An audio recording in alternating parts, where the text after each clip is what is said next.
a red flag flying here. Thank you, Jim, for joining us today. It's lovely to have you here. So I'm My just pleasure. Before we go into the other questions, I'm just going to ask the question we ask on our origin shows for Socialist Think Tank. What is socialism to you? To me, it's common sense. It's that if people cooperate and work together, they get more done. And therefore, that ought to be built into the way we work as a society. And the best doctrine that follows that is socialism. Capitalism relies on everybody competing, and religion relies on everybody just simply believing. So you're left with socialism, which relies on everybody cooperating. Now, there are clearly differences on how people cooperate, but as long as they're cooperating, they're being socialists as far as I can see. Thank you. So I'll just introduce you a bit more. So you're Jim Breese, and you're with us today because you've recently started up a group called OCISA. OCISA, we call it. OCISA, sorry, I know I would have. That's all right. That's all right. We had a debate about this, but OCISA is the way we chose. OCISA sounds good. So before we talk about that, I just wanted to ask what first inspired you to get into politics? Well, I'm a lawyer by trade, and I'm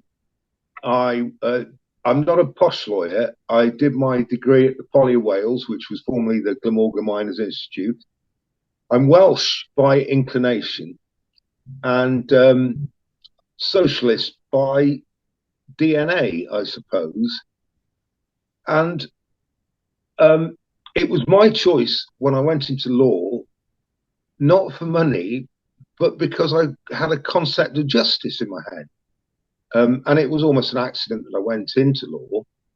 And this concept of justice meant that I would defend rather than prosecute. And that is a vital difference, as we'll come to discuss, because the state as a law making and governing body has the resources to pass laws and ensure that they are kept. But everybody deserves representation and everybody deserves a defense where necessary. And once you do that, that's your political course set. Now, Mr. Starmer chose to prosecute. And that is a different thing. That is working on behalf of the state to ensure that laws are abided by. Fair enough. Perfectly legitimate thing to do, but it's a different choice. So, and we're going to go on to this, my anger against Starmer arises firstly from that choice. That's great. I mean, that could lead on to some other very interesting questions, between law and morality and, whether they're necessarily the same thing. But I'll let you talk a bit about OCISA now. So you're the founder of OCISA, and I am. Would you be able to tell us a bit about what OCISA is, what it was formed to do, and why you think it's important to do this at this time?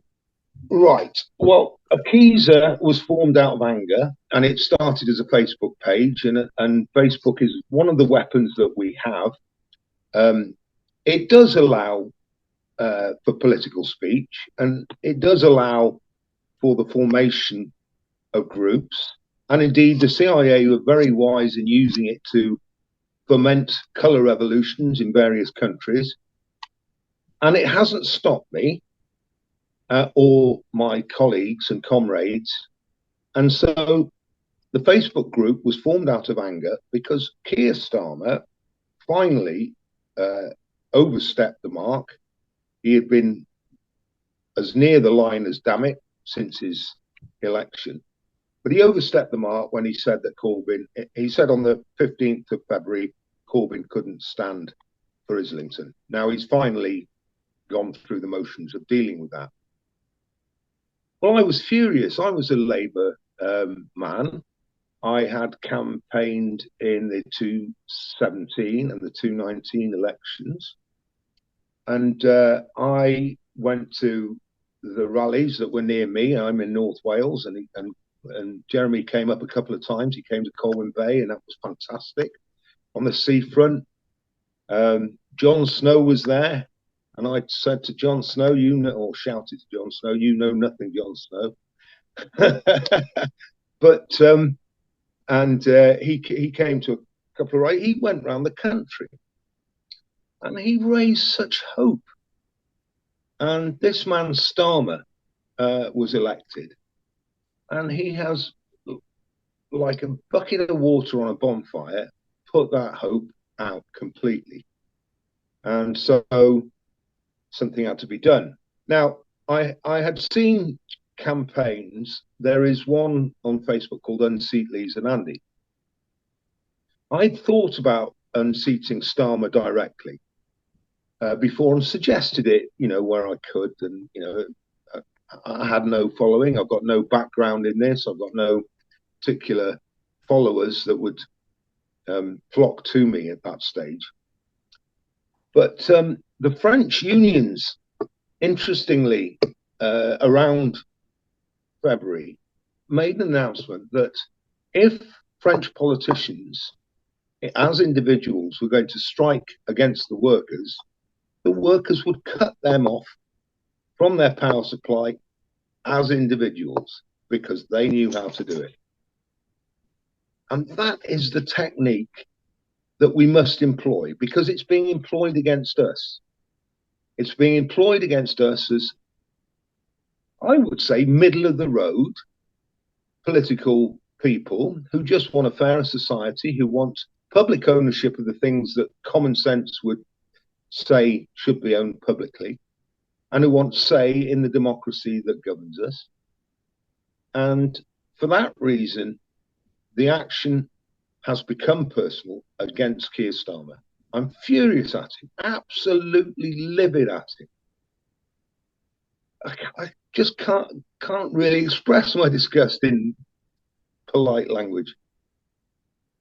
You can't do this. It's an impediment to democracy. And we're looking today on the internet, and we're seeing he's shutting down the discussion of his decision to suspend Corbyn in Islington. He's shutting down Islington Labour Party from even discussing it. That is just such an anathema to any fairness or decency in politics. But I mean, it's a long catalogue of crimes. And it started with Rebecca Long-Bailey straight away, chucking her out. I think it was 2 weeks into his leadership, he started cleaning house. And so Rebecca Long-Bailey went. And gradually you were seeing drip, drip, drip of this approach, which is hostile. So if he's going to be hostile, I think we must be hostile, and angrily hostile, at him personally. So what would you say is the main mission of OCISA at this time? Okay, right. So there's 18 months or so till the election, and there are lovely socialist people everywhere working really hard to do something about Keir Starmer. And they're in all different groups and pockets, and every day somebody will have an idea. My idea to target Keir Starmer and target the seat of Holborn St Pancras is one which I will reach out to every one of these groups, every one of these people, right-thinking people, decent British people who just want a fairer society, who want a fair slice of the cake, and who want public ownership of things that need to be owned by the public, services that keep the country running. And as such, what my idea is that we invite those groups to join us in this endeavour to target one man in one place. Now, it's very crucial that we have the consent of the place, of Holborn St Pancras. And that's the first and most difficult task of the organisation that I formed. And what I've done is I've formed a limited company in the same way that Momentum is a limited company and the Peace and Justice group are a company limited by guarantee. That is not for profit, there's not shareholders. Our company is different. I wrote into I didn't, my lovely company's man, he's called Jan Brooker, who wrote the book on forming these sorts of organisations. He and I wrote into the constitution of the company, that's the memorandum and articles, the definition of socialism. So the company is tied to a definition of socialism, and we've used a soft definition, and that is simply by reference to the 2017 Labour manifesto. It's a soft, agreeable definition of socialism that all these disparate groups can say, well, we don't have any particular objections to. Now, there are objections to, such as the NATO policy or the Trident policy that were contained in that document. But bear in mind, we are raising one candidate. He will not have an effect on foreign policy. And so that's a moot point in my view. And, you know, my views on NATO and Trident are distinct. There shouldn't be either. And but having said that, that's what was agreed in 2017. So that's what we can all agree on. And what do you think would be the benefits if we succeed in standing a candidate in Keir Starmer's constituency that would be elected at the next election, unseating Keir Starmer? Okay. So we aim to get a high-profile candidate, not just, I'm afraid, a man off the Clapham omnibus, as lawyers say, in Holborn St Pancras. We want somebody that's already got a high profile. And you say, well, what would be the effect of defeating him? It's the effect of raising him that is important. Once you raise somebody to a level where he is taking on what in effect is becoming a presidential race in Holborn St Pancras, because they see it as the anointing of the new king. And so mainstream media, etc., will all be focused on what Keir Starmer says about this and what Keir Starmer says about that. Once we raise somebody who could argue Keir Starmer, because he's not very clever, into a cocked hat on any particular issue, for example, the NHS, so you could say, Bob Gill, can you please stand as our candidate and just argue the point on the NHS? He would have no chance in answering those points. Now, the cameras will all be focused on him.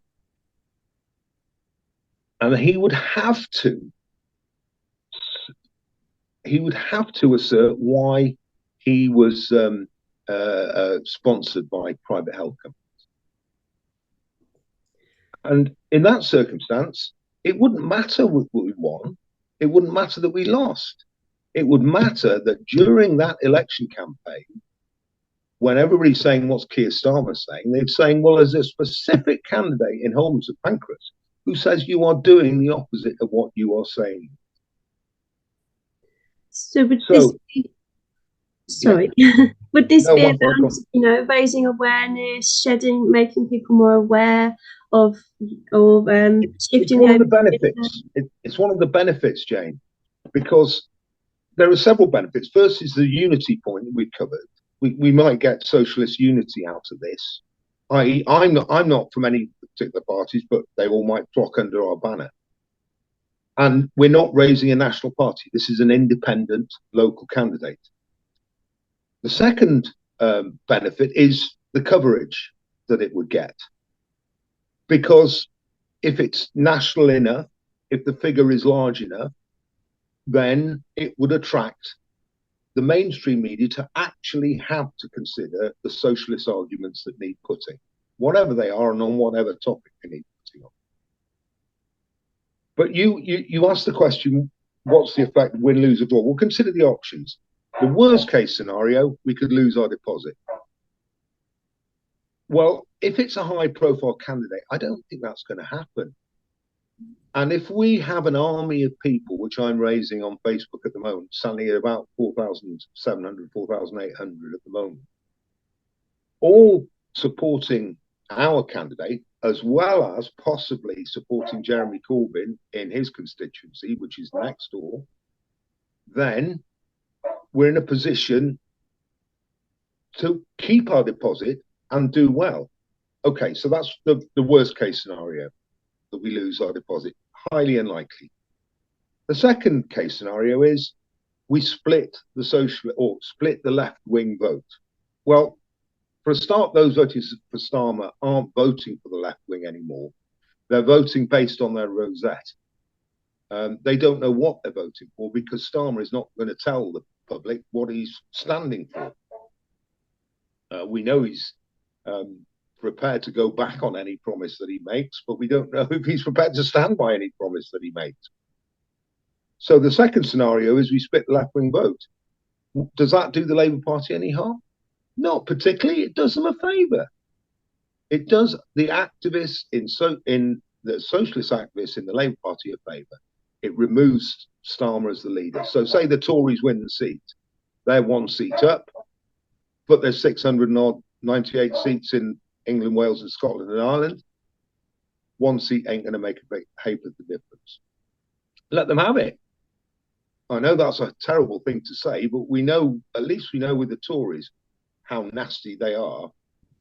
We only just coming to see how nasty Keir Starmer is and how nasty he will be in government.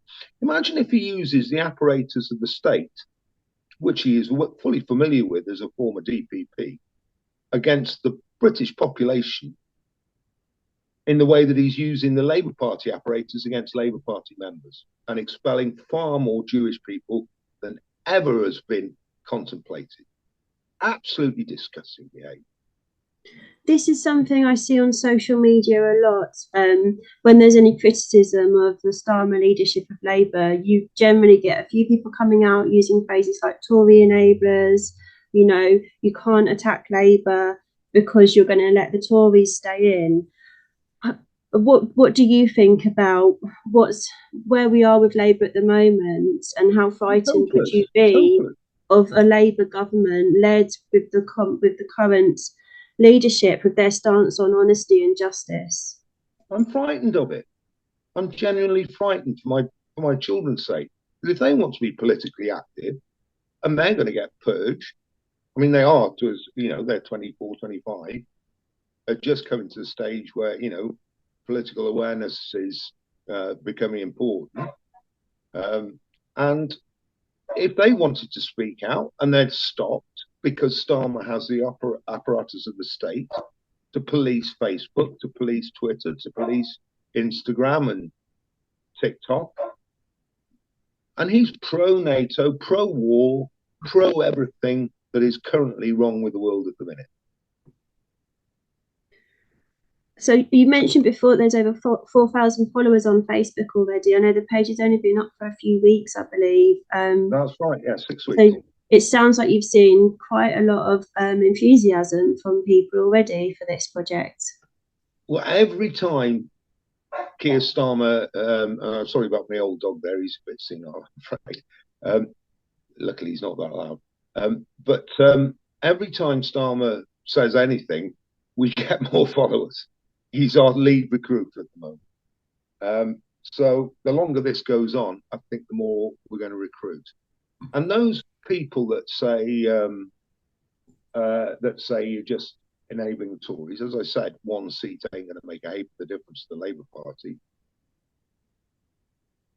But those people, all you need to post is that table of resignations against Corbyn, all on one day, timed within 30 minutes of each other.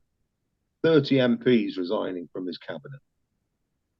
How disgusting was that behaviour? And if that was supportive of the Labour Party and trying to win an election, and they're asking us to do the same, then there's something wrong in their thinking. And the other point is this: they've purged us. They've kicked us out. They don't want us to campaign for them. They say we're not good people. Well, if that's the case, we're not going to vote for them. And we know that the Labour Party's down about 250 to 300,000 members. We know that for a fact.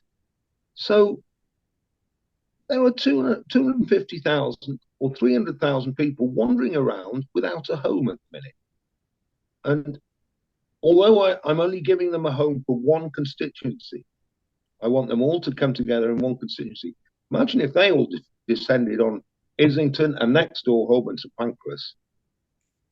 Those awful people wouldn't stand a chance.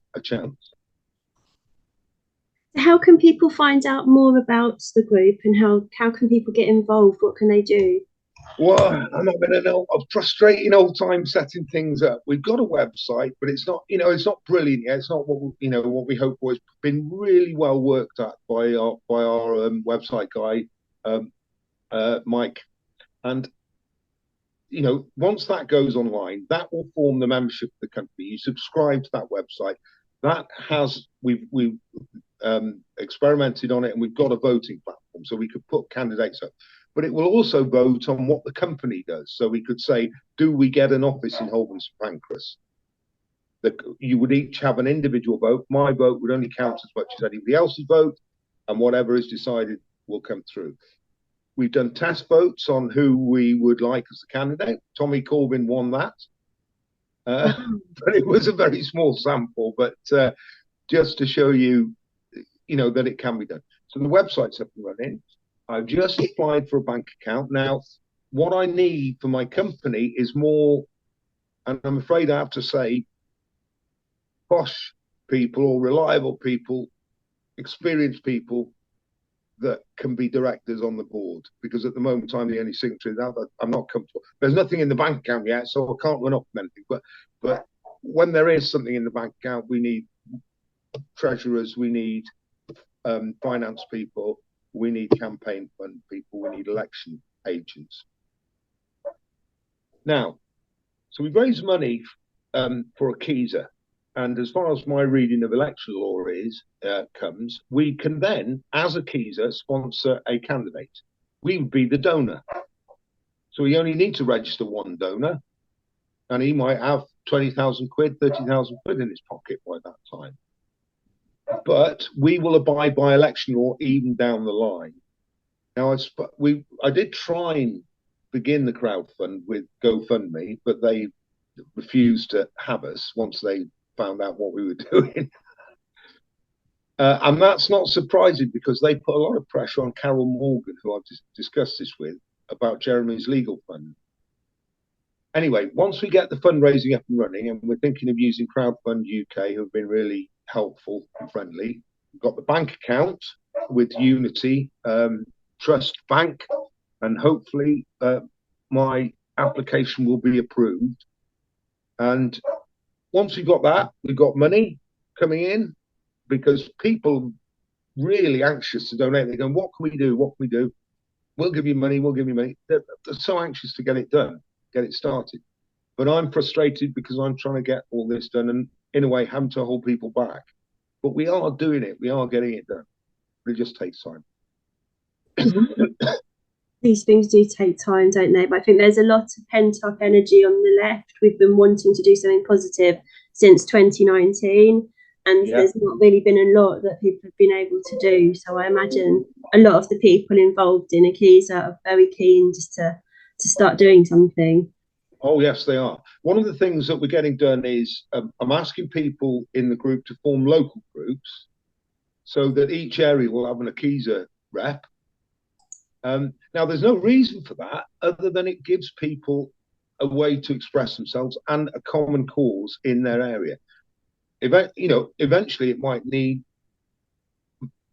somebody from Manchester, say Manchester OCISA or Liverpool OCISA. Can you rent the bus to get people down to Holborn, St Pancras and Islington on the days in question? Because that's what we're going to ask them to do. So local groups is one thing. Then affiliates. Now, this is important. I've reached out to all the parties, Tusk, Breakthrough, Socialist Worker, Socialist Labour, all the organisations across the left. we're asking them basically to support us. They don't have to sign anything, but to support us. The Bakers Union unite when they disaffiliate, if they disaffiliate, which I hope they do. And all these people who are outraged by the action of Starmer, we're asking them, can you help and can you give us a few quid? Because that will raise this candidate's profile higher up the ladder. If they want an American style of doing politics and they want candidates to be funded with cash, right, let's do it. Let's beat them at their own game. Let's raise more cash than they can even think of, than even Lord Sainsbury's got to spare. And let's beat them at this. But do you have worries? Obviously, the onslaught that Jeremy Corbyn has faced from the media since 2015, apart from attacks from within the Labour Party, the onslaught from the media, the lies that have been spoken and written about him constantly. Do you have worries for the candidate that stands for OCISA, that they will face this? I take your point, and it's going to have to be a robust character, but that's the level of person that we're looking at. That's the level of person that we're looking at, and they're going to. Alexei Sale was asked by Crispin Flintoff whether he would stand. I think as a bait for us in a way, and he said he would politely decline. It's early days yet, though, Alexei. We might come and ask you again later on, and your view might be different when Starmer commits a few more atrocities. But those sorts of people are used to being publicly harangued, and they're still not afraid. Sadly, Paul O'Grady's passed away, and he would have been a lovely fella to stand. Just somebody of that caliber that says, all right, you're going to knock me, but I'm going to knock him. And my aim in this, can I say this, as soon as this is up and running, is I'm out of it. I want no political fame out of this whatsoever. But it needs doing, and somebody needed to do it, I think. And so that's why I've done it. But as soon as I get a good board of directors, and the aim is to have half and half, 6 from Holborn St Pancras, 6 from the wider socialist movement, and maybe 1 casting vote, then I can leave it alone. The other issue is this. While we're doing this, we can raise the profile of the campaign by electing a president of the company. Okay, so this is before the election period kicks in. And the president of the company, who is not necessarily going to be the candidate, can start doing the chipping away against Starmer. And we were thinking of having 2, a lady and a man. And we're thinking of approaching people like Audrey White, who's already had a good bash at Starmer, or somebody like that can start the ball rolling and start the media thinking, hold on a minute, this smooth transfer of power ain't going to be as smooth as we thought it was. We've got to consider this. To what extent are you worried about the media and the challenges that you might face from the mainstream media, the extent to which they might be successful in silencing the left side of the story in this and cutting out what the left is saying? And they'll try to. They'll try to. But look how Mick Lynch dealt with it. That's the example we fall back on. Put it to them directly. You are asking your question, Mr. BBC man, from the point of view of somebody who wants Starmer to smoothly transition to power. Is that because you want Starmer to smoothly transition to power? Or are you putting it for your so-called audience? This is the point. And this was the point that the unions can use. They are the public. They are the public. Oh, the public are going to be affected by this. Of course they are. They are the public. It's getting that message out there, isn't it? To media people that we are the public. What are you on about? It's the othering. I think the constant othering that's repeated, this narrative people hear day in, day out from the media. Exactly. But if you challenge it directly, no, sorry, I'm the public. You went to Oxford. I didn't. You went to the same university as the guy that wants to be Prime Minister now and the guy that is Prime Minister now. And you're asking me on behalf of the public. You don't even know who the public are. You mentioned social media earlier on. To what extent do you think social media could be a good or a bad thing for OCISA? Well, it's all we got. You know, sitting in front of our computers late at night sometimes is all we've got. And, you know, the anger that we feel in Britain, you know, I happen to be very proudly Welsh. I don't speak like one, but that's what I am. In Britain, we don't go out and burn bins like they do in the streets of Paris, but we are seething underneath. I'm sure we are. There was brilliant question time this week with that lady on question time. You know, that's what needs saying on a regular basis.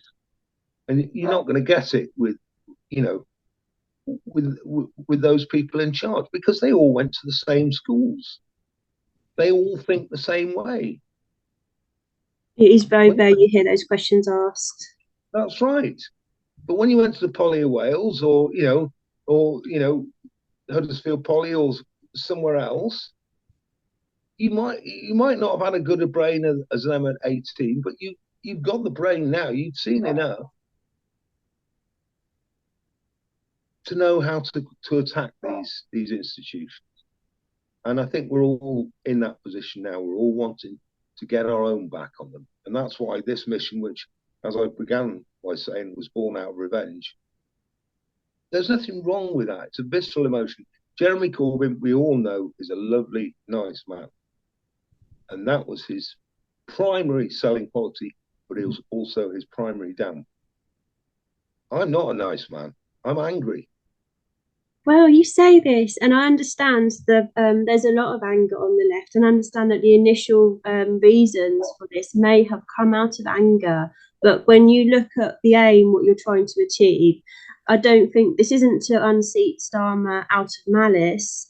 This is to try to stop, on my interpretation, is a very pernicious turn in the Labour Party, which is very dangerous for the Labour Party, and I think for society in general in this country. So the aim of this isn't a petty revenge. The aim of this is to stop that and turn us into a better direction. That's right. So I think you do yourself a little bit of an injustice, you know. But you know, it has to be targeted, and we've only got 18 months. And I'd love there to be a mass uprising of a national party of the left. Or take back the Labour Party, one or the other. But we're all arguing about what to do and how to do it. So in Holborn St Pancras, let's all get together and do one thing: get rid of Keir Starmer. And that's quite a simple aim. Yeah, it's quite a simple aim. Let's do it. Help me do it. Let's get someone in there, you know, with those not just those socialist values, but someone with integrity and honesty and a sense of justice. So, I mean, you remember Martin Lewis was the last time this was tried against Tory corruption at that time. And he succeeded because he was a high-profile, intelligent man capable of arguing the points that needed arguing. And it got mass media attention. And there are other minor examples. Our victories are not very many. And he wasn't a socialist by any stretch of the imagination. But imagine doing that with the socialists. That 2017 manifesto would have won that election, but for 2,500 votes, as I understand it.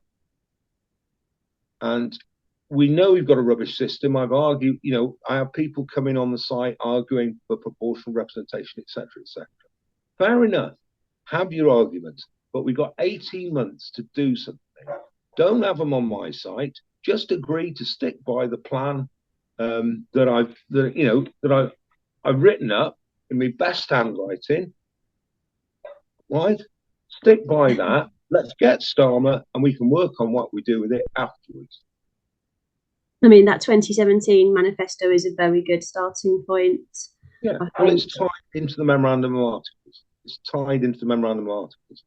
It's what, and I don't know whether there's any other company registered at Companies House with a number that's got a definition of socialism tied into its constitution. Even Momentum or the Peace and Justice Group, I don't think have got that. You'll have to ask Jan, because he actually reads these things. Have Jan Brooker on. He's an absolutely great speaker, lovely fella, and knows more about organisations and how to do with them as possible. But you see, it's a reason why people can't get back at Labour, because its foundation is of a gentleman's club. You know, that's the basis of its formation. So you've got no legal rights against them. I'm forming something where you've got legal rights against me. If I cock up, you can sue me. And that makes me a bit worried. But having said that, that's the way we must go. Now, the other point, can I just say this before the end? This company will last until 2 weeks after the general election. Any money left over will go to charities in Holborn St Pancras that support the people of Holborn St Pancras. Okay, so 2 weeks after the general election, there won't be an OCISA. Okay, but Jan and I and the others that were in, and Angie, who is your comrade of old, we will write a book, a handbook as to how to do this. Now, as I said, there was an Unseat Leaves and Andy campaign last election. And I'm not suggesting this will change anything directly. It will make the point that change is possible. And the book will make the point that you can go out there and you can do this yourself. Raise an army, invade a constituency, well, not invade, perhaps the wrong word, cooperate with a constituency to get their horrible MP out of there. Make sure people are represented by people who really do represent their best interests. That's right. Yeah. Sounds like a very positive change. I mean, I hope we can prove that change is possible, because at the moment, the left, I think a lot of people are feeling very, very down right now. We've had a lot of knockbacks in the last few years. We've suffered a lot of injustices, and that's very dangerous, I think, for people's self-esteem, morale and energy levels. Yeah. So, but there's been a resurgence in union activity. And again, union members are saying we cannot let the bosses of the unions capitulate on our behalf. And it becomes personal. It becomes personal for each person fighting the struggle. You know, don't fold to the chairman of the board of the post office. If you fold to him, you know he's an evil swine. You've got to target your action against him. And, you know, I think people are coming to realise that politics is personal, that it affects you personally.